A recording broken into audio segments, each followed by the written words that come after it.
ventricles are going to be the first two, and they're found just below the corpus callosum and on either side of the septum pellucidum. The interventricular foramen is going to allow the two lateral ventricles to communicate with the third ventricle, and this little hole is found below the fornix. The third ventricle is going to be found in the epithalamus and also in between the two thalamic heads. The cerebral aqueduct will connect the third and the fourth ventricle, and the fourth ventricle is going to be found in front of the cerebellum and behind the pons, and it almost looks like a diamond shape. So as we take a look here, we're going to go ahead and number off the ventricles. So here's our first one, and it's this entire structure right here. We're not going to learn the parts of it. Just call it lateral ventricle. Second one's just on the other side of it. Here is the third ventricle. And if you're using a model or you're looking at a picture, the third ventricle is usually pretty easy to find, as it's always going to contain this hole right here. And because it goes between the two thalamic heads, that intermediate mass is going to prevent this space to fill up with fluid, so it's always going to leave this little hole here. The fourth ventricle is right here. It's going to be in front of the cerebellum, behind the pons.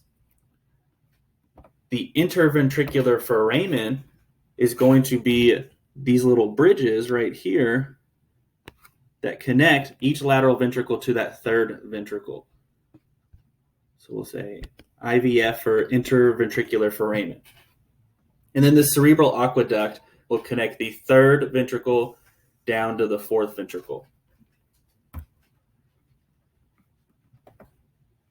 Now again, going back and numbering these, here's one, there's two, so those are both the lateral ventricles.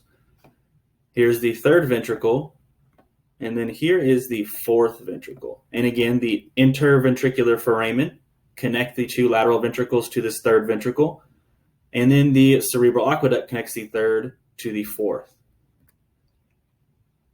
And starting on cranial nerves, these are named with Roman numerals.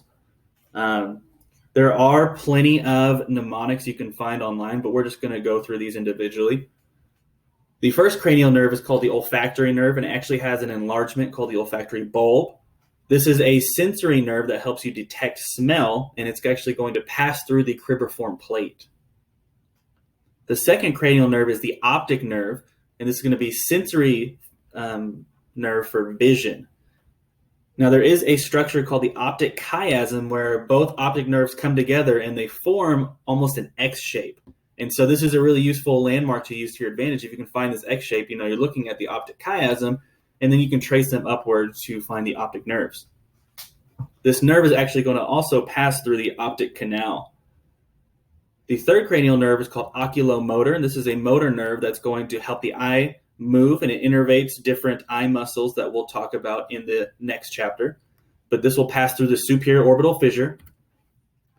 So taking a look, here is the olfactory nerve. You can see the bulb is this enlargement. They have lots of little nerve fibers that are going to go through the cribriform plate. The second cranial nerve is the optic nerve, and so they're going to come together and create this X shape right here. And so if you can find that X shape, again, it's telling you you're looking at the optic chiasm. And so here's what it looks like when the optic nerves are cut. You can see the X shape's pretty prominent. The fourth cranial nerve is going to be the trochlear nerve. This is also going to innervate a single muscle of the eye. It also will pass through the superior orbital fissure. The fifth cranial nerve is called trigeminal, and that trigeminal means three twins. This has both motor and sensory parts to it. There are three branches, hence the three twins. The first branch is the ophthalmic, and it will pass through the superior orbital fissure. The second branch is the maxillary branch, and it will pass through foramen rotundum. And the third branch is the mandibular branch that will pass through foramen ovale. The sixth cranial nerve is abducens, and this will also innervate a single eye muscle.